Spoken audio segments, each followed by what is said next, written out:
Yeah, how are you? I'm great, man. Let's start it off. And so just in general, how do you feel like the group has kind of come along so far this preseason? Yeah, so I think the guys are playing really fast. They're playing with great confidence. You know, they're putting a significant amount of work in away from the facility, and I think it's being very visible when we get to practice. You know, they're communicating really well.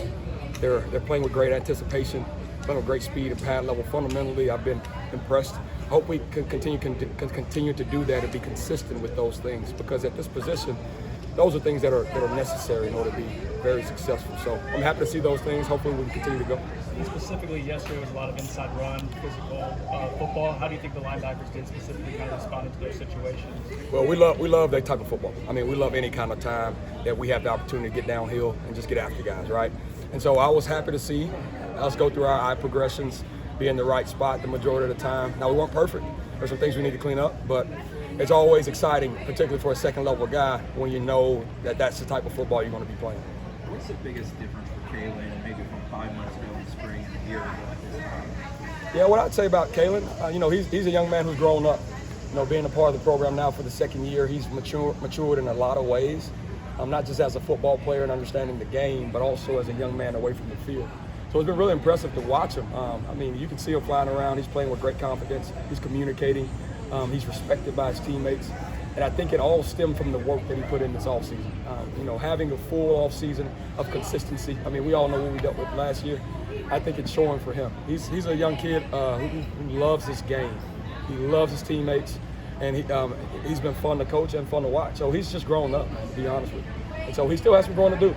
None of us are perfect yet, so we're still pushing for that. But he has grown. So, was there a specific moment that you saw Kalen kind of start to the light bulb click for him and start to build that confidence? You know, I wouldn't say it was a moment, but I would say, you know, it's been a process for him. He has had incremental gains throughout the course of after the season ended until this point. And so hopefully that growth continues at that pace, if not escalating even more, right? But I think those growth and those incremental gains, they start to compound. And when they compound, you can see the product on the field. So he's been doing some good things. So hopefully we can keep him going. What's the key to being physical enough and getting that work in that you need, but not being too physical? You know, I think when it comes to the game of ball, this particular game, that you have to always want physicality, almost violence at times for this particular position, especially in the front seven on defense. I think when it comes to practicing, when we're going against our own teammates, it's about practicing smartly, right? And protecting each other in a way, and how we tackle, how we pursue the ball, our body positioning at the point of contact, when we're destructing blocks. I think you have to have enough intelligence and enough football acumen to be smart about those things. But when it comes to being physical, when it's time to bang, we're going to bang. You know, and so that's something that I've been impressed with these guys, and I'm excited to see how we continue to do moving forward. How far has DJ come over the last year? You know, DJ Lundy, it's been good to watch his growth, right? Because you're talking about a young man who's from right down the road. But what did he do all high school? He was a 4-time state championship wrestler, and on the football field he played offense and defense. Here he's been able to focus primarily, and almost his entirety of his focus has been on defense. Obviously, he plays special teams as well, but being able to grow in a space where you fully are immersed in a particular scheme, in a particular position, it allows you to grow and to flourish if you put the work in. And he's a young man who loves to work. He doesn't back down from anything, and so I've been happy with him. He still has growth to have. He still has some room to grow, but he's taking some significant strides. Sir.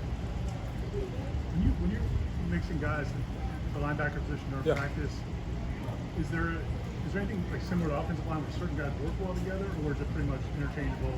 That's your job, no matter who's out there. You know, ideally, I think you'd like to be able to say, hey, everybody in the position room knows how to play every single position flawlessly and can go out and be the perfect quintessential examples of a linebacker, right? But that's not always the case. And so what you want to do is be smart and be able to supplement the strengths of the guy that you're playing next to. And so whatever that combination looks like, it does. And so that's what we've been doing, and seeing how the guys work together and how they work alone. And we still have room to grow. So.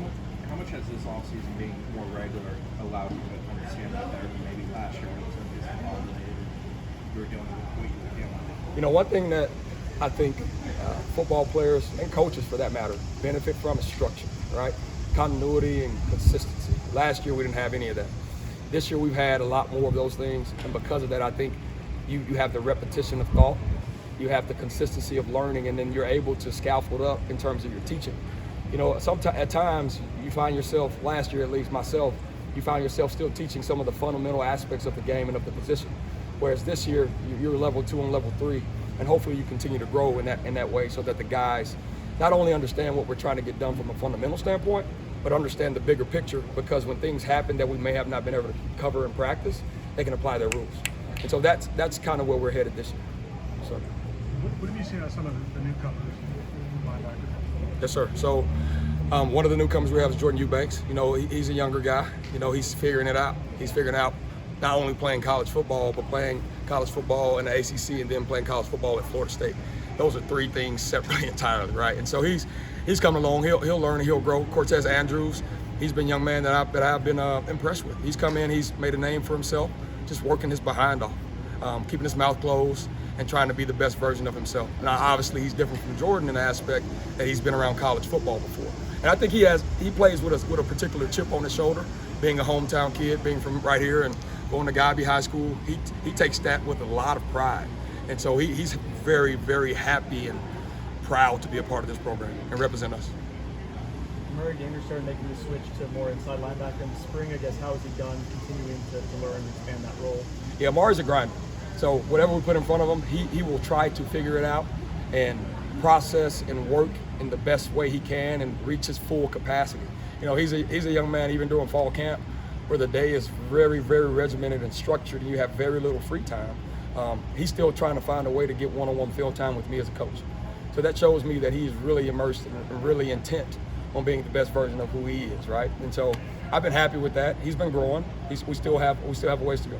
Doing that extra work, going the extra mile like he does, how much of an example has that been for those young guys we're talking about? No, I think that's phenomenal, because I think ultimately you want whatever position you play, you want to be a student of the game, especially at linebacker, because a lot of times we're like the quarterback of the defense, right? So you have to have an idea of where everybody is, what everybody is doing, so that you can do your job in a way that's not only effective but productive. And so for him to do that and set that example for guys who are coming after him, particularly with the year he had last year, I think it sets the tone of what the standard is. And so if he can continue to do that and other guys can follow, I like where we're headed. Is Amari a guy that has to kind of carve out a niche as a down and distance sub-package guy, or is he somebody you think he can rely on all three downs? I don't want to limit Amari. I mean, the only limitations that Amari will have are the limitations he puts on himself, right? And so I hope that answers your question. Okay, thank you guys. Thank you.